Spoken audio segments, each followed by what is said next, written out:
नए चैप्टर का नाम है death of a partner. Death of a partner. तो ये बहुत ही आसान चैप्टर है, तो आप ब्रैकेट में लिख सकते हो इस चैप्टर के, ताकि जब भी आप रिवाइज करो तो आपको एक मोटिवेशन रहेगा कि चलो एक चैप्टर तो सबसे आसान हम कर रहे हैं। चलो, तो बेसिकली इस चैप्टर में क्या होगा वो आपको मैं बता देता हूँ। वैसे तो आप हेडिंग से भी समझ गए होंगे। इस चैप्टर में किसी भी दिन अचानक से क्या हो जाएगा, डेथ हो जाएगी, किसी भी पार्टनर की डेथ हो जाएगी, है ना। तो एक पार्टनर जो है वो मर जाएगा। ये है इस चैप्टर की कहानी। तो बेसिकली कहानी जो है एक पार्टनर के मरने के ऊपर है। तो अगर मैं इसकी अकाउंटिंग की बात करूँ कि अगर हम इसकी अकाउंटिंग एस्पेक्ट देखेंगे, अकाउंटिंग कैसे होगी, तो अकाउंटिंग इसकी बिल्कुल सेम होगी जैसे कि हम किस में करते हैं, रिटायरमेंट में, क्योंकि दोनों में कोई फ़र्क नहीं है। क्योंकि रिटायरमेंट में भी पार्टनर फर्म को छोड़कर चला जाता है और डेथ में भी पार्टनर फर्म को भी छोड़ देता है और दुनिया भी छोड़कर चला जाता है। तो इसलिए अकाउंटिंग पे कोई फर्क नहीं पड़ेगा, दोनों ही चैप्टरों में पार्टनर हमें छोड़कर चला जाता है। तो ये बेसिकली चैप्टर की मतलब इंट्रोडक्शन है, डेथ। बाकी आप सबसे पहले मेरे साथ लिख लो टॉपिक्स कि इस चैप्टर में हमें क्या क्या चीज़ें करनी है, ठीक है। तो एक लिस्ट बना लो ताकि जब भी आप चैप्टर रिवाइज करो तो आपको पता रहेगा कि भाई ये है। पहला टॉपिक तो है number 1, new ratio and gaining ratio. इसमें हम न्यू रेशियो निकालते हैं और गेनिंग रेशियो निकालते हैं। तो इसके आगे आप डैश डाल के लिख लो सेम। तो जैसे रिटायरमेंट में करते हैं वैसे इसमें भी सेम कॉन्सेप्ट है। Point number 2, treatment of goodwill. Dash डाल के लिख लो सेम। तो जैसे हम रिटायरमेंट में गुडविल का ट्रीटमेंट करते हैं वैसे इसमें भी सेम ट्रीटमेंट होता है, सेम बिल्कुल जनरल, कहीं कोई अंतर नहीं है। अगर अंतर होगा तो बताना मुझे। उसके बाद third, reserves and fictitious assets, यानी चॉकलेट और कूड़ा। तो चॉकलेट और कूड़ा इसके आगे भी लिखना है सेम। तो इसका भी ट्रीटमेंट बिल्कुल सेम है जैसा रिटायरमेंट में होता है, कहीं कोई अंतर नहीं है। उसके बाद चौथा, रीवैल्यूएशन अकाउंट। तो इसमें तो आप लिख लो डैश डाल के वी आर चैम्प। तो इसमें तो आप पुराने खिलाड़ी हो, रिवैल्यूएशन अकाउंट का कॉन्सेप्ट बिल्कुल सेम है जो आप पुराने चैप्टरों से देखते हुए करते हुए आ रहे हो, ठीक। उसके बाद point number 5, deceased partners capital account. इसमें आप डैश डाल के लिख लो ऑलमोस्ट सेम। तो ये भी 99% सेम है, बस 1% चेंज होगा जो हम सीख लेंगे। उसके बाद नंबर 6, शेयर ऑफ प्रॉफिट और loss up to date of death. ठीक, तो इसमें कुछ मतलब कोई एक टॉपिक है जो थोड़ा सा इसमें रेलिवेंट है, इसमें इंपॉर्टेंट होता है। डेथ चैप्टर में हमको डिसीज पार्टनर जो होता है उसका शेयर ऑफ प्रॉफिट या लॉस निकालना होता है, तो वो हम करेंगे भी। बाकी 7th के अंदर आप लिख लो कैपिटल एडजस्टमेंट ब्रैकेट में if any and balance sheet.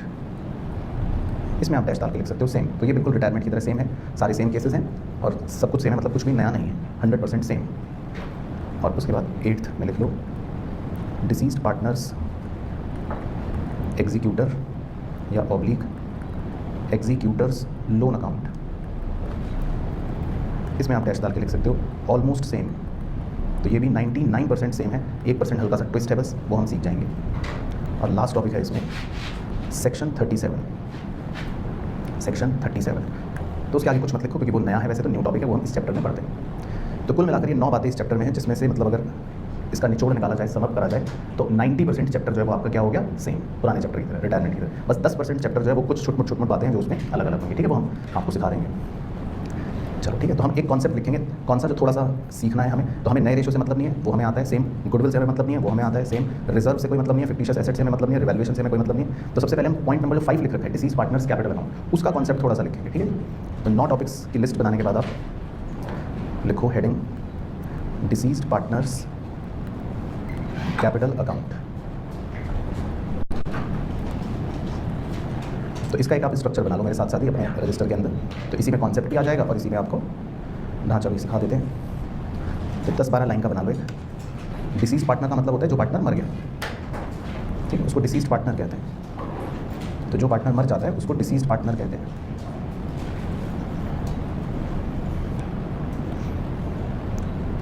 तो वैसे तो इसका कॉन्सेप्ट पूरी तरह से सेम है जो आपने रिटायरमेंट में बना रखा है। तो आप लिख लो ऐसी कुछ items, by balance brought down यानी कि opening capital, by free reserve जो भी उसका शेयर होगा, बाय रिवैल्यूएशन अकाउंट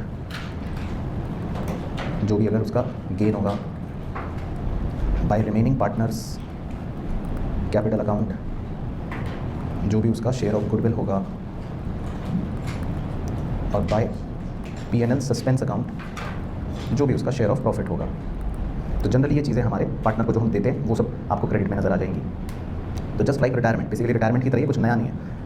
और डेबिट के अंदर भी कुछ बातें हो सकती हैं, जैसे रिवैल्यूएशन अकाउंट, अगर कोई लॉस हो गया उसका शेयर, फिक्टिशियस एसेट अगर है तो उसका share, to goodwill, existing goodwill अगर राइट ऑफ हुई तो उसका शेयर, बाकी अगर कोई ड्राइंग्स वगैरह कुछ है तो वो लिख लेंगे इफ़ एनी। तो मोटा मोटा मतलब डेबिट क्रेडिट के अंदर वही सब बातें लिखनी है आपको जिसमें आप ऑलरेडी पुराने खिलाड़ी हैं, ठीक है ना। और भी कुछ आइटम आ सकते हैं, वो डिपेंड करेगा क्वेश्चन टू क्वेश्चन, तो हम एग्जॉस्टिव नहीं लिख रहे, लेकिन हाँ मुद्दे की बात लिखेंगे। अब येलो कलर कर देता हूँ कि डिसीज पार्टनर का बैलेंसिंग फिगर बचेगा, यानी जो पार्टनर मर गया उसका बैलेंस बचा है, उसका क्या होगा। ठीक है, तो ये आपको कैसे पता, स्कूल में पढ़ लिया है, आज ही पढ़ा है, बहुत अच्छे जी। तो बस यही एक छोटा सा ट्विस्ट है। रिटायरमेंट में तो हम रिटायरिंग पार्टनर के लोन अकाउंट में ट्रांसफर करते थे अगर आपको याद हो, लेकिन डेथ के अंदर हम डिसीज्ड पार्टनर के, इसे बोलते हैं एग्जीक्यूटर, उसके अकाउंट में ट्रांसफर करते हैं। तो जो बैलेंस बचता है आप उसको अच्छे से ब्लॉक बनाकर लिख लेना, जो भी बैलेंस बचता है उसको हम डिसीज्ड पार्टनर के एग्जीक्यूटर के अकाउंट में ट्रांसफर कर देते हैं। एग्जीक्यूटर मतलब होता है उसका कोई लीगल हायर, लीगल हायर का मतलब होता है कि मान लो बी की मृत्यु हो गई, बी की डेथ हो गई, तो उसके जमा पर, उसके बिहाफ पर उसका बेटा अब सारे काम करेगा, तो एग्जीक्यूटर मतलब हो गया बी का बेटा, ये मतलब, तो एग्जीक्यूटर बोलते हैं उसको, ठीक है। तो अगर बी की डेथ हो जाएगी तो बी का बेटा जो है उसको पैसे मिलेंगे, ये मतलब। तो लिख लिया। चलो, तो इससे एक छोटा सा एरो डाल के, बस इसी से रिलेटेड कुछ बातें लिखनी है आपको, तो आप लिख लो एक एरो डाल के कि भाई इसकी जर्नल एंट्री क्या बनी, फिर बताओ अपने आप ही बताओ। चलो, तो deceased partner capital account debit to क्या आगे बोलो, डिसीज पार्टनर्स एग्जीक्यूटर अकाउंट, ठीक है। तो आप इसकी जर्नल एंट्री लिख लो, तो जो ऊपर लेजर में हुआ ये उसकी जर्नल एंट्री है, और इसकी नरेशन भी लिख लो, amount transferred to executor account. तो अगर बी की मृत्यु हो गई, बी मर गया अगर मान लो, तो उसका जितना भी पैसा बच रहा है वो हम उसके बेटे के अकाउंट में ट्रांसफ़र कर देंगे, ये मतलब। तो अगर बी मर गया तो बी का जितना भी अमाउंट है वो उसके बेटे के अकाउंट में ट्रांसफ़र कर देंगे, तो उसको एग्जीक्यूटर बोलते हैं। अच्छा, अब बी के बेटे के साथ क्या होगा वो लिखो नीचे। If question says that executor is paid immediately, paid immediately को आप हाईलाइट कर लेना या ब्लॉक बना लेना। देन अगर आप बी के बेटे को इमीडिएटली पे कर देते हो, मतलब जो भी पैसे हैं उसको दे देते हो, तो बताओ क्या जर्नल एंट्री होगी, लगाओ दिमाग। अगर आप बी के बेटे को, मतलब एग्जीक्यूटर को अगर कैश पे कर देते हो तो क्या एंट्री होगी, डिसीज्ड पार्टनर्स कैपिटल, क्यों, वो तो जा चुका, कैपिटल तो खत्म हो चुका। अब तो deceased partner executor account debit to cash या बैंक अकाउंट। डिसीज पार्टनर तो चला गया ना, वो तो वैसे ही खत्म हो गया, अब तो उसका बेटा पिक्चर में आया है, आप तो उसके बेटे को पे कर रहे हो। हाँ, तो बेटा डेबिट टू कैश, ठीक है, बेटा डेबिट टू कैश, तो आप तो बेटे को पे कर रहे हो, ठीक है ना। डिसीज पार्टनर तो मर गया, वो तो गया स्वर्गलोक, आप बेटे को कैश दे रहे हो, तो बेटा डेबिट टू कैश, ठीक है। और इफ़ क्वेश्चन सेज, और अगर क्वेश्चन कहता है if question says that executor is paid later on, या ब्रैकेट में लिख लो इन इंस्टॉलमेंट्स, देन, और अगर क्वेश्चन कहता है कि हम बाद में पे करेंगे, तो हम बेटे को कहते हैं कि बेटा बेटा अभी तो पैसे नहीं हैं, हम बाद में पे करेंगे, तो क्या होगा। अच्छा, कौन से नशे करें,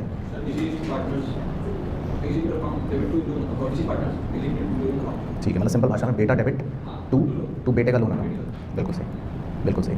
तो ये सही दिमाग लगाया। तो अगर आप उसको बेटे को कहते हो कि बेटे बेटे हम बाद में तुम्हें पैसे देंगे, तो इसका मतलब एंट्री होगी बेटा डेबिट टू बेटे का लोन अकाउंट। तो यानी कि deceased partner executor account debit to deceased partners executors loan account, है ना। तो मतलब आप उसको कह रहे हो बेटे को कि हम पैसा बाद में देंगे, तो आप अभी पे नहीं कर रहे, आप उसके पैसे को लोन में ट्रांसफ़र कर रहे हो, है ना। तो आप बेटे को कह रहे हो कि बेटा बाद में पैसे देंगे हम आपको, तो ये फिर आपके लिए लाइबिलिटी, लिख देता हूँ, ये फिर आपके लिए क्या है, लाइबिलिटी। इसका मतलब आप बेटे को बाद में पैसा दोगे, अभी नहीं दे रहे, ठीक है। तो एक आदमी मर जाएगा, आपको याद रखना है, उसके मरने के ऊपर जो भी बैलेंस बचेगा उसके बेटे के अकाउंट में ट्रांसफर कर देंगे, ठीक है। और फिर क्वेश्चन जो बोलेगा उस हिसाब से आगे सॉल्व करेंगे। क्वेश्चन बोलेगा पे कर दिया तो पे कर देंगे, क्वेश्चन बोलेगा कि भाई बाद में पे करेंगे तो बाद में पे कर देंगे, तो मतलब फिर क्वेश्चन के हाथ में है, वो आप सीख जाओगे, डोंट वरी, ठीक है। तो आप लिख सकते हो। तो ये तो हो गया जी डिसीज पार्टनर का कैपिटल अकाउंट। फिर इसके बाद चलते हैं अगले कॉन्सेप्ट की तरफ, वो भी लिखते हैं स्टार डाल के। अब हम लिखते हैं calculation of share of profit और लॉस ऑफ डिसीज्ड पार्टनर। ये सब लॉ की बातें हैं कृष्णा भाई, इस पर मैं कोई टिप्पणी नहीं कर सकता। वो तो जो डीड में होगा वो होगा, तो वो हमारे दायरे से बाहर है, हम तो मुंशी हैं। तो calculation of share of profit और लॉस ऑफ डिसीज्ड पार्टनर। चलो तो इसमें आप लिखो जी, ब्रैकेट में लिखना on the basis of turnover या ऑब्लिक सेल्स। तो ये हमें नया टॉपिक सीखना है, ये हमने नहीं पहले पढ़ रखा। On the basis of turnover या ऑब्लिक सेल्स, ठीक है। तो इसके लिए आप मेरे साथ एक डायग्राम बना रहा हूँ, बना ही लो, अच्छा है, थोड़ा रिवीजन के पर्पज से भी काम आ जाएगा और कॉन्सेप्चुअल अंडरस्टैंडिंग भी हो जाएगी। चलो तो हम एक मनगढ़ंत फाइनेंशियल ईयर ले लेते हैं 1 अप्रैल 2024, ठीक है जी, जो एंड होगा 31 मार्च 2025 में। तो हमने काम करना शुरू करा, अप्रैल का महीना हो गया, मई का महीना हो गया, जून का महीना भी हो गया कंप्लीट। 1 जुलाई वाले दिन मान लेते हैं पार्टनर बी मसूरी जा रहा था और उसकी गाड़ी खाई में गिर गई, तो बी जो है वो 1 जुलाई वाले दिन डाइट। तो अब बताओ कितने महीने बी ने काम करा इस फाइनेंशियल ईयर में? 3 मंथ्स तक काम करा। Very good.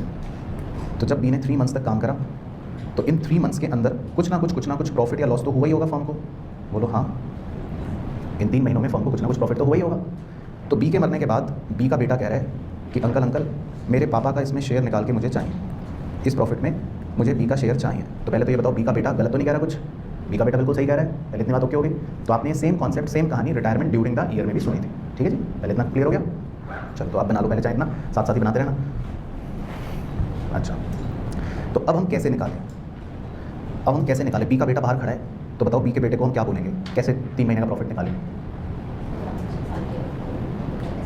हाँ, तो हम बी के बेटे को कहेंगे कि बी के बेटे तुम 5 मिनट बैठो बाहर दफ्तर में, हम अभी आ रहे हैं। तब तक हम क्या करेंगे, हम अपने पिछले साल के, मतलब लास्ट ईयर के, पिछले साल के रिकॉर्ड्स देखेंगे और हम लास्ट ईयर ये देखेंगे कि लास्ट ईयर हमारी सेल्स क्या थी। हम लास्ट ईयर क्या देखेंगे, अपनी सेल्स देखेंगे पिछले साल की। तो ऐसे लिख देता हूँ कुछ मनगढ़ंत फिगर, लेट से 10 लाख रुपए। तो लास्ट ईयर हमारी कितनी सेल्स थी बताओ? 10 लाख रुपये। फिर हम लास्ट ईयर का अपना प्रॉफिट देखेंगे कि लास्ट ईयर हमारा क्या प्रॉफिट था। तो ऐसी मनगढ़ंत लिख लेता हूँ कि मान लेते हैं लास्ट ईयर हमारा प्रॉफिट था 1 लाख रुपये, ठीक है। तो हमने अपने रजिस्टर्स में, अपनी रिकॉर्डिंग में पिछले साल की सेल्स देख ली और पिछले साल का प्रॉफिट देख लिया। तो इससे हमें एक चीज़ पता चल गई, ऐसे लिख रहा हूँ, आप भी लिख सकते हो, नहीं तो मत लिखो, आपकी मर्जी। इससे मुझे एक चीज़ पता चल गई कि अगर मैं 10 लाख रुपए की सेल करता हूँ, यह है सेल, और उसके ऊपर 1 लाख रुपए का प्रॉफिट कमाता हूँ पिछले साल, तो अगर मैं प्रतिशत में निकालना चाहूँ तो क्या मैं ये कह सकता हूँ, फिर आप सहमत होकर ही हाँ करना, मेरे दबाव में हाँ मत करना, तो क्या मैं ये कह सकता हूँ कि मैं अपनी सेल्स पर 10% प्रॉफिट कमाता हूँ? पहले खुद क्रॉस चेक करके हाँ करना कि क्या मैं ये कह सकता हूँ कि मैं जो भी सेल करता हूँ, जितने रुपए की भी सेल करता हूँ, मैं उसका 10% प्रॉफिट कमाता हूँ। पहले सब बच्चे संतुष्ट होकर हाँ करना भाई, ओके? गलत तो नहीं है? बाकी बच्चे बताओ ओके? अगर आप 10 लाख रुपए की सेल करते हो और 1 लाख रुपए का प्रॉफिट कमाते हो, तो इसका मतलब आप अपने सेल पर 10% का प्रॉफिट कमाते हो, तो एवरीबडी इज ओके, ठीक है। तो ये सब बातें हम अभी बी के बेटे के सामने नहीं कर रहे हैं, तो बातें हम कमरे में अपने आप चुपचाप देख रहे हैं। तो पहले यहाँ तक आप ओके हो गए? तो एक बार बताओ हम कितना प्रॉफिट कमाते हैं, एक बार अपने मुँह से बोल दो, बोलो। 10% का प्रॉफिट कमाते हैं, वेरी गुड। तो हम कितना प्रॉफिट कमाते हैं? 10% का प्रॉफिट कमाते हैं, ये हमें पता चल गया। अब हम अपने रजिस्टर्स में चेक कर रहे हैं, हम कह रहे हैं कि चलो एक काम करते हैं, हमने इन 3 महीनों में कितनी सेल करी है, एक बार वो निकालते हैं। तो हमने 3 महीनों में ऐसे लिख देता हूँ कुछ भी मनगढ़ंत, मान लो 2 लाख रुपए की सेल करी है। मान लो ये मुझे पता चल गया कि हमने 3 महीने में कितने रुपए की सेल करी है, 2 लाख रुपए की। तो आप क्या ये बता सकते हो अब कि 3 महीने में कितना प्रॉफिट होगा? ये निकालना है आपको, तो निकालो सब मैथ्स के चीतों। अगर 3 महीने की सेल है 2 लाख रुपए, ये मैं बता रहा हूँ आपको, तो कितना प्रॉफिट कमाया होगा आपने बताओ? और जबकि गिवन दैट, ये लिखा भी है गिवन दैट आप 10% प्रॉफिट कमाते हो, तो बताओ कितना प्रॉफिट कमाया होगा आपने? बोलो बच्चों, कौन सी दही जम गई मुंह में? हाँ, तो ये तो छोटे बच्चे 2 सेकंड में बोलते हैं 10 बारी, और आप 25 सेकंड में भी एक बार भी नहीं बोल पा रहे हो। तो 2 लाख रुपए की सेल है, तो 10% कितना हुआ भाई बहनों? 20,000। तो यही होगा 10%, और तो कोई दिक्कत नहीं है। तो बस, तो हमें यही तो फाइंड करना है। तो हमको पता लग गया कि हमने 3 महीने में कितना प्रॉफिट कमाया, हमको यही फाइंड करना है बस। हम कहेंगे बी के बेटे आप आ जाओ, तुम, हो गया हमारा काम, हमारी वर्किंग हो गई। तो हमें सिर्फ बी के बेटे को यही तो निकाल के बताना है कि 3 महीने में कितना प्रॉफिट कमाएंगे हम, 10%, यानी 20,000। चलो तो पहले आप यहाँ तक देख लो, मुझे बताओ कि आप बिल्कुल ओके हो, कोई भी दिक्कत तो नहीं है भाई बहनों? समझ आ गया? बस बाकी तो फिर क्वेश्चन में सीख जाएंगे हम। और फाइनली अगर मैं कहूँ, इसी बात को पूरा समअप कर दूँ, तो अगर आपको इस 20,000 में बी का शेयर निकालना हो प्रॉफिट का, तो क्या करोगे? उसका शेयर मल्टीप्लाई कर दोगे। नहीं, रेसिप्रोकेट नहीं करना पड़ेगा, हमें तो बी का शेयर निकालना है ना, तो हम 20,000 को किससे मल्टीप्लाई कर देंगे, बी के शेयर से, बस तो हमारा आंसर आ जाएगा। ठीक है ना, तो ये तो मतलब हो गया कॉन्सेप्चुअल अंडरस्टैंडिंग वाला तरीका। तो ठीक है भाई बहनों, समझ आई, पहले आपको स्टोरी समझ आई। तो जब हमें प्रॉफिट पता लगाना होता है तो हम पिछले साल की सेल्स देखते हैं, हम पिछले साल का प्रॉफिट देखते हैं और फिर उस हिसाब से कैलकुलेट करके इस साल का जो भी प्रॉफिट होता है वो कैलकुलेट कर लेते हैं। ठीक है, बाकी फिर भी क्योंकि आप भोले मासूम और शरीफ बच्चे हो सब, और हो सकता है इतनी बातें भी आपके लिए थोड़ा सा जटिल हो जाए, तो आप भोले मासूम बच्चों के लिए मैं एक डायरेक्ट फॉर्मूला लिखवा देता हूँ ताकि आपको इन सब झमेलों में भी ना पड़ना पड़े।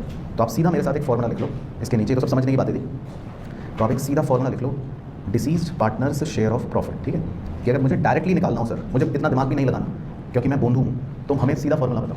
ठीक है, तो बूंदू बच्चों के लिए सीधा फॉर्मूला है कि भाई जहाँ दिमाग भी नहीं लगाना। चलो ठीक है, लिखते हैं जी फॉर्मूला। आप लिखो last year profit divided by last year sales into current period sales, ये एक ब्रैकेट में आ जाएगा, इनटू हिज शेयर। ठीक है, और इसमें सब कुछ दिया होगा, इसमें आपको सब कुछ दिया होता है, तो बस अब इससे ज़्यादा आसान और क्या कर सकता हूँ मैं, बताओ। सब कुछ दिया होगा तो बस पुट करना है और आ जाएगा आंसर। तो last year profit divided by last year sales into current period sales into his share. ठीक है, तो बस सब कुछ दे रखा होगा तो आपको आ जाएगा। बाकी नीचे एक बड़ा सा नोट लिख लेते हैं कि भाई अकाउंटिंग क्या है, डैश डाल के, same as discussed in retirement during the year. Accounting same है जो आपको रिटायरमेंट चैप्टर के अंदर लास्ट टॉपिक में रिटायरमेंट ड्यूरिंग द ईयर में सिखाई थी, तो इसीलिए मैं वापस से वो सब नहीं लिख रहा, नहीं तो 15 मिनट वही टाइम वेस्ट। तो जर्नल एंट्री सेम है, अकाउंटिंग सेम है जो आपको रिटायरमेंट ड्यूरिंग द ईयर के अंदर लिखवाई थी। ठीक है ना, बस तो ये बेसिकली हमें शेयर ऑफ प्रॉफिट निकालने का तरीका है जो कभी कभी इस्तेमाल करना पड़ेगा। चलो तो अब हम कुछ क्वेश्चंस करेंगे अपनी बुक से। सबसे पहले number 1, Om, Ram and Shanti were partners sharing profits in the ratio 1/2, 2/5 and 1/10। ठीक है, तो 3 पार्टनर्स हैं, आपको सॉल्व करना है जल्दी से। तो ओम का शेयर है 1/2, राम का है 2/5 और शांति का है 1/10। तो बताओ इसको क्या लिख सकते हैं, 5:3:2, 4:2, 1। अच्छा, 5:4:1। Okay, find the new profit sharing ratio of remaining partner if Shanti dies. कह रहा है अगर शांति की डेथ हो जाती है तो आपको सिखाया था ना, शांति को काट दो, तो क्या हो गया नया रेशियो, 5:2। ठीक है, चलो तो पहले का तो आप आंसर डायरेक्टली लिख सकते हो, 5:4 दे भी रखा है, 5:4 है ना। तो जो मर गया, जो चला गया, उसका शेयर काट दो। चलो उसके बाद question number 2, from the following particulars calculate new profit sharing ratio of the partners. तो इसमें 2 पार्ट्स हैं, तो वो हम साथ साथ कर लेते हैं दोनों पार्ट्स। पहले A, Shiv, Mohan and Hari were partners in a firm sharing profits in the ratio 5:5:4। तो लिख लो शिव, मोहन, हरि, और 5:5:4। ठीक है, ये भी लिख लो। फिर लिखा है जी मोहन डाइट, तो जो आदमी मर जाएगा तो उसका क्या करना है आपको, उसके तस्वीर पे हार चढ़ाना है। ठीक है, उसके नाम पे गोला बनाना है, तो गोला बनाने से पता लग जाएगा कि ये चला गया। तो Mohan dies and his share was taken equally by Shiv and Hari. तो मोहन का शेयर शिव और हरि बराबर बराबर ले रहे, तो बताओ शिव को कितना मिलेगा और हरि को कितना मिलेगा, 5/14 का हाफ शिव को मिल जाएगा, ठीक है, और हरि को भी हाफ मिल जाएगा 5/14 का। चलो तो मैथ्स आपका काम है, गणित आप करोगे। 15/28 और 13/28। ओके, तो नया रेशो आ गया जी 15:13। ठीक है, उसके बाद बी पार्ट, बी में लिखा है PQR were partners sharing profits in the ratio 5:4:1, और फिर लिखा है P डाइट, तो बस जो मर गया उसको काट दो, तो क्या आ गया नया रेशियो 4:1। तो बी पार्ट तो सिंपल है। चलो क्लियर हो गया जी, कोई भी दिक्कत तो नहीं। चलो ठीक है, तो ये रेशो मतलब इसमें आपके सेम ही होते हैं। एक और कर लेते हैं रेशो पे, क्वेश्चन नंबर 5 भी देख लेते हैं। Keshav, Nirmal and Pankaj are partners sharing profit in the ratio 5:3:2। तो लिख लो केशव, निर्मल, पंकज 5:3:2। पंकज डाइट, तो पंकज की तस्वीर पर हार चढ़ा दो, and his share is taken by Keshav. तो पंकज का शेयर किसको मिल गया, केशव को, तो केशव में आप जोड़ दो 2/10। तो अब निकालो केशव और निर्मल का रेशो क्या आएगा, 7/10, और निर्मल का तो 3/10। तो नया रेशो आ गया 7:3। ठीक है, तो भाई कोई बच्चा नाराज तो नहीं है। चलो एक और देखते हैं, क्वेश्चन नंबर 7। इसमें लिखा है PR and S are in partnership sharing profits 4/8, 3/8, 1/8 respectively. तो 3 पार्टनर्स हैं, 4:3:1, ठीक है। It provided in the partnership deed that on the death of any partner, चलो हाँ कुछ तो इंटरेस्टिंग आया, goodwill is to be valued at 1/2 of the net profit credited to his account during the last 4 completed years. चलो तो अब बच्चे फंसेंगे। फिर लिखा है आर डाइड ऑन 1 अप्रैल, ठीक है। The firms profit for the last 4 years ended 31 मार्च पर, तो आपको पिछले 4 ईयर्स के प्रॉफिट दे रखे हैं। वो कितने कितने दे रखे हैं? ईयर 2020 1,20,000, ईयर 2021 80,000, 22 40,000, 23 80,000, ठीक है। तो आपको पिछले 4 वर्षों के प्रॉफिट्स दे रखे हैं, 1,20,000, फिर 80, फिर 40, फिर 80। फिर क्या कह रहा है? Determine the amount that should be credited to R in respect of his share of goodwill.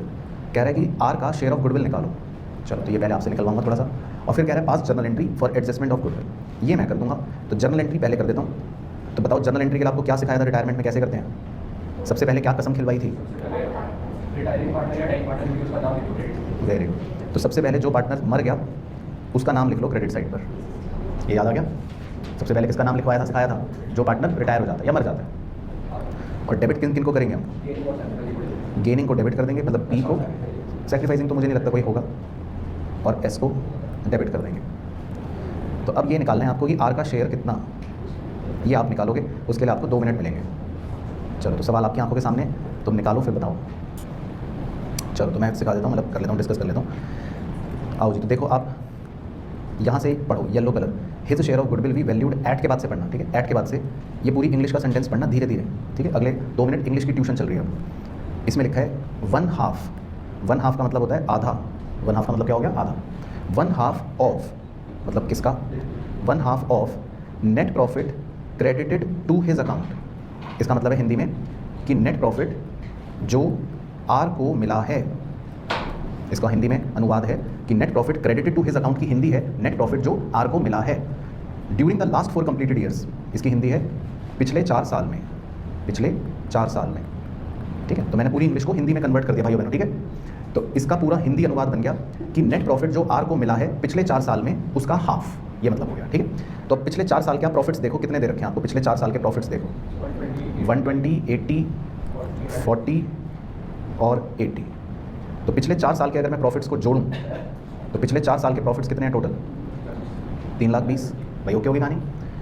और आर को, आर पार्टनर को इन प्रॉफिट्स में कितना शेयर मिला होगा? आर पार्टनर को बताओ, आर पार्टनर को इन प्रॉफिट्स में कितना शेयर मिला होगा? 3/8।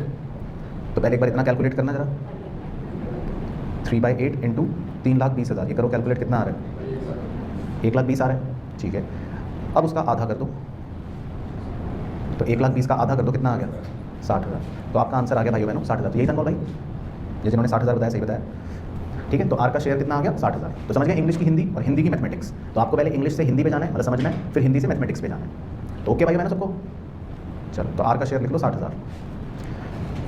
तो बक्से में लिख देता हूँ 60,000, और बाकी जिनको देखना हो, चेपना हो अपने फ्यूचर रेफरेंस के लिए, उनके लिए गणित यहाँ दिखा देता हूँ। हाफ करना है किसका? 3,20,000 में जो आर को मिला था उसका। चलो बस अब तो आपको पता है। अब 60,000 को पी और एस में डिवाइड कर दो, किस रेशो में? गेनिंग रेशो में। और वो कितना कितना रहेगा उनका? 4:1। तो 4:1 में डिवाइड कर दो, कितना आ जाएगा? 48 और 12। ओके जी, ठीक है। तो क्लियर हो गया? तो याद रखना गुडविल की एंट्री सेम है, डेथ में भी अलग नहीं है। तो बाकी आप आंसर देख लो, तो आपको आंसर सेम मिलेगा। पी डेबिट 48, एस डेबिट 12 और क्रेडिट पी, मतलब पी नहीं सॉरी आर क्रेडिट 60। चलो अब अगला करना है 9th। ये छोटा क्वेश्चन है, इसमें लिखा है Dinkar, Navita and Vani were partner share profits and losses in the ratio 3:1। तो 3 पार्टनर्स हैं जिनका प्रॉफिट शेयरिंग रेशो है 3:2:1। Navita died on 30 June 2017। तो नविता जो है उसकी मृत्यु हो गई 30 जून 2017 को। यहाँ लिख देता हूँ N died 30 June 2017। Her share of profit for the intervening period was based on sales. कह रहे हैं उसका शेयर ऑफ प्रॉफिट आप सेल्स के बेसिस पर निकालोगे ड्यूरिंग दैट पीरियड, विच पर 6 लाख, ठीक है। तो ये लिख देता हूँ। तो कह रहा है कि 6 लाख रुपए सेल करिए हमने इस साल, ये दे रखा है। अब उसके बाद अगली लाइन पढ़ो, और अगली लाइन पढ़ के आपको अपनी सीट से कूदना है 2 बार। The rate of profit during the past 4 years had been 10% of sales. तो बताओ ये क्या दे रखा है? आप कितना प्रॉफिट कमाते हो अपनी सेल्स पर? 10% का। तो ये गिवन है, हाँ ठीक है। तो भाई क्लियर है, जो क्वेश्चन में दे रखा है मैं वही लिख रहा हूँ, किसी को ये तो नहीं लग रहा कि मैं कोई आंखों का जादू कर रहा हूँ। जो क्वेश्चन में लिखा है वही लिख रहा हूँ। बस बाकी लिखा है the firm closes its books on 31 March, calculate Navita share of profit. तो आपको नविता का शेयर निकालना है प्रॉफिट में। बताओ कैसे निकालोगे? पहले तो इस बार का प्रॉफिट निकालो। बताओ इस बार का प्रॉफिट कितना आएगा? पक्का श्योर? तो किसी को कोई टेंशन तो नहीं? कैसे निकला 60,000? 6 लाख का 10%, बिल्कुल सही है ना, बिल्कुल सही। तो 6 लाख रुपए का 10%। और अब इस 60,000 में नविता का शेयर निकालो। नविता का शेयर कितना है? 2/6, तो कितना आ गया? 20,000। तो ये बोर्ड्स एग्जाम में भी क्वेश्चन आया है, पास्ट ईयर क्वेश्चन है, ठीक है। तो बट समझ आ गया सबको? बताओ भाई बहनों, इसमें कोई डाउट तो नहीं किसी को?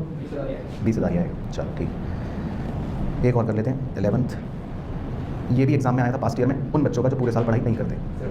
कंपार्टमेंट में ABC were partners sharing profits and losses in the ratio 2:2:1 on 25 February 2019 B died. B's share of profit till the date of death was calculated at 5,000। ठीक है, तो सब कुछ निकाल के दे रखा है, बस कह रहा है पास नेसेसरी जर्नल एंट्री। भाई जो पूरे साल नहीं पढ़ा बच्चा उसको क्या देगा? सीरियसली यही क्वेश्चन देगा, कहेगा बस तू एंट्री कर दे, बाकी तो सब कुछ दे रखा है। तो बताओ क्या एंट्री करेगा? प्रॉफिट की, profit and loss suspense account debit 5,000 to 20 capital account 5,000, है ना। एंट्री सेम है जो आपको रिटायरमेंट ड्यूरिंग द ईयर में लिखवाई थी ना, एंट्री सेम है। चलो ठीक है, तो बाकी नरेशन ड्रामा करने के लिए लिख लो। तो क्लियर हो गया 11th? ठीक है, तो ये तो ऐसी था। चलो एक और देख लेते हैं जी 13th। Ram, Manu and Hari were partners in a firm. Hari died on 30 June 2023। ठीक है, his share of profit from the closure of last accounting year till the date of death was calculated on the basis, अब यहाँ से धीरे धीरे पढ़ना, of average of 3 completed financial years of profit before death. चलो तो ये मैं आपको डायग्राम से भी समझा दूंगा। अब हरी की डेथ तो यहाँ पर हो गई, यानी कि 3 महीने बाद। अब हमको ये निकालना है कि 3 महीने का कितना प्रॉफिट है ना। इसको इंटरविनिंग पीरियड बोलते हैं। एक बच्चा पूछ भी रहा है कि सर इंटरविनिंग पीरियड किसे कहते हैं? तो इंटरविनिंग पीरियड का मतलब होता है ये वाला समय, 3 महीनों का समय, क्योंकि 1 अप्रैल 2023 से नया साल शुरू हुआ, मतलब फाइनेंशियल ईयर, और 30 जून को हरी मर गया, तो खाली 3 महीने काम हुआ, इसको इंटरविनिंग पीरियड कहते हैं। तो आपको 3 महीने का प्रॉफिट निकालना है। तो कैसे निकलेगा 3 महीने का प्रॉफिट भाई बहनों? कह रहा है आप पिछले 3 साल के प्रॉफिट्स का एवरेज ले लेना। तो लास्ट ईयर कितना प्रॉफिट था? 1,30,000। उससे 1 साल पहले कितना प्रॉफिट था? 1,20,000। और उससे 1 साल पहले कितना प्रॉफिट था? 1,10,000। तो बस कह रहे हैं calculate Hari's share of profit till the date of his death and pass journal entry. तो कह रहे पहले प्रॉफिट निकालो, हरी का शेयर निकालो, फिर एंट्री करना। तो निकाले शेयर। चलो तो ये मैं सिखा देता हूँ। नहीं दे रखा है, हाँ जब नहीं देता तो इक्वल ले लेंगे, तो निकाल लेंगे हरी का शेयर। चलो तो शेयर तो निकल जाएगा, पहले क्वेश्चन करें सॉल्व। चलो तो आप ये बताओ कि ऑन एन एवरेज आप 1 साल में कितना प्रॉफिट कमाते हो, ये निकालो कि आप ऑन एन एवरेज 1 साल में कितना प्रॉफिट कमाते हो। बताओ 1 साल में आप कितना प्रॉफिट कमाते हो, मतलब एवरेज प्रॉफिट निकालो। 120, ठीक है। तो पहले इतनी मैथमेटिक्स में सब बच्चे बता दो कि भाई आप कंफर्टेबल हो, कोई भी दिक्कत तकलीफ, ओके है जी, ठीक है। तो इसका मतलब आप 1 साल में कितना प्रॉफिट कमाते हो? 1,20,000। ठीक है पीछे दोस्त इंस्टाग्राम पे उसने देखो रील्स चलानी मेरे भाई, तो 1,20,000। तो बोलो जी 1 साल में आप कितना प्रॉफिट कमाते हैं? 1,20,000। तो अब आपको थोड़ा सा दिमाग लगाना है, जो मुझे पता है आप लगा सकते हो। अगर आप 1 साल में 1,20,000 प्रॉफिट कमाते हो तो आप 3 महीने में कितना कमाओगे ये निकाल दो। अगर आप 1 साल में 1,20,000 कमाते हो तो 3 महीने में कितना कमाओगे ये निकाल दो। बताओ कितना कमाओगे? 30,000। ठीक है, तो इस गणित में किसी के पेट में दर्द, कोई सांस ना आने की समस्या तो नहीं है भाई बहनों? वैसे एवरीबडी इज ओके, इंस्टाग्राम दोस्त ओके, ठीक है। अब लास्ट स्टेप, अब निकालते हैं देयरफॉर हरीज शेयर। तो अब आप 3 महीने का प्रॉफिट भी निकाल चुके, तो हरी का शेयर कितना आएगा? 10,000। बस तो ये आपका आंसर आ गया। तो इसका मतलब हरी का शेयर आ गया 10,000। बाकी जर्नल एंट्री आप बता दो, वो इस बादल में कर लेंगे। क्या होगी journal entry? P&L suspense account debit to Hari's capital account. ठीक है, तो देख लो क्लियर भाई बहनों, कोई दिक्कत तो नहीं? चलो एक और करते हैं, आगे बढ़ते हैं जी। Question number 15। तो 15 में लिखा है Radha, Tina and Rita were partners sharing profits equally. Tina died on 1 July 2022। तो टीना जो है 1 जुलाई 2022 को मृत्यु हो गई टीना की। उसके बाद लिखा है Radha and Tina decided to continue the business. Share of profit और loss of the deceased partner from the beginning of the year up to the date of death was determined on the basis of, पढ़ लो जी, last years profit which was 4,50,000। तो आपको पिछले साल का profit दे रखा है कितना? 4,50,000। और रीटा बताओ कितने महीने बाद मर गई थी आप इस साल? अच्छा 31 जुलाई। तो 31 जुलाई तो लिखा है मेरे दोस्त, आपको क्या नज़र आ रहा है वहाँ से? ठीक है, तो बताओ 4 महीने। ठीक है, तो रीता 4 महीने बाद मर गई। ओके चलो, तो पहला क्वेश्चन आपसे पूछूंगा, अलर्ट रहने सबको। अगर आप एक साल में 4,50,000 कमाते हो तो बताओ 4 महीने में आपका क्या प्रॉफिट होगा? और वो कितना? 1,50,000। Very good. तो 1,50,000 होगा। ठीक है, वेरी गुड। तो 4 महीने का प्रॉफिट होगा 1,50,000। बस अब इसमें निकाल दो रीतास शेयर। 1,50,000 इंटू 1/3 कितना आ गया? 50। तो अब जर्नल एंट्री बोलो। ठीक, अब एक बच्चा ये भी पूछ रहा है कि सर पीएनएल एप्रोप्रिएशन अकाउंट क्यों नहीं लिखा? तो उसका उत्तर दो अनमोल भाई, तुम दो। वेरी वेरी गुड, शाबाश। तो बहुत बड़ी वाली शाबाशी मेरी तरफ से तुम्हें, क्योंकि बुक्स ऑफ अकाउंट्स क्लोज नहीं हो रही। ठीक है जी, तो जिस बच्चे ने प्रश्न पूछा वो बच्चा ध्यान से सुने। तो पीएनएल एप्रोप्रिएशन तो हम तब लिखते हैं अगर बुक्स ऑफ अकाउंट क्लोज हो, और बुक्स ऑफ अकाउंट थोड़ी ना क्लोज हो रही है, अभी तो वो मर गया आर, तो उसके मरने पर हम बुक्स ऑफ अकाउंट क्लोज नहीं करेंगे। बिल्कुल सही। ठीक है, तो आपको वही एंट्री करनी है, PNL suspense account debit to Rita capital account. अच्छा, उसके बाद जी अगला क्वेश्चन, ये आप करोगे सॉल्व अपने आप, मतलब आंसर भी आप ही बताओगे, लेकिन पढ़ लेते हैं साथ साथ।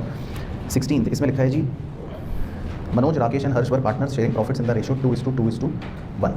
Manoj died on 30 June 2022। ठीक है, 3 महीने बाद मनोज मर गया। Rakesh and Harsh decided to continue the business. Share of profit और loss of the deceased partner from the beginning of the year up to the date of death was determined on the basis of last years profit. बाकी लिखा है last years loss was 2 lakh. ठीक है, तो इस बार आपको last year में loss हुआ है 2 लाख का। चलो, तो अब पहले लगाओ हिसाब, कितने महीने बाद मर गया मनोज? 30 जून को मरा ना, तो अप्रैल मई जून, 3 महीने बाद, अप्रैल मई जून। तो अगर एक साल में आप 2 लाख का लॉस करते हो तो 3 महीने में कितना लॉस करोगे? 6 लाख का। अगर 2 लाख इंटू 3/12। ओके ठीक है, तो कोई बात नहीं सिद्धांत भाई, आपकी गलती नहीं है, ये सवालों की गलती है। तो 3 महीने में आप 50,000 का लॉस करेंगे। ठीक है, तो ओके भाई बहनों, कोई दिक्कत तो नहीं? तो बताओ मनोज का शेयर कितना आ गया? मनोज शेयर इन लॉस कितना आ गया? इक्वल है? नहीं, इक्वल नहीं है, 2/5। तो कितना आ गया मनोज का लॉस? 20,000। चलो, तो एंट्री आप बताओ बादल के अंदर। मनोज कैपिटल डेबिट, क्योंकि लॉस है इस बार, टू पीएनएल सस्पेंस।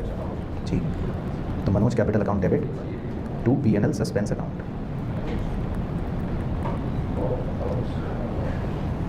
चलो, तो क्लियर हो गया सब अच्छे से, कोई भी दिक्कत तो नहीं है? चलो, तो बस इसको आप क्लोज कर सकते हो। तो आज जो मतलब कॉन्सेप्ट था और उससे रिलेटेड क्वेश्चन जो मुझे करवाने थे वो यही थे।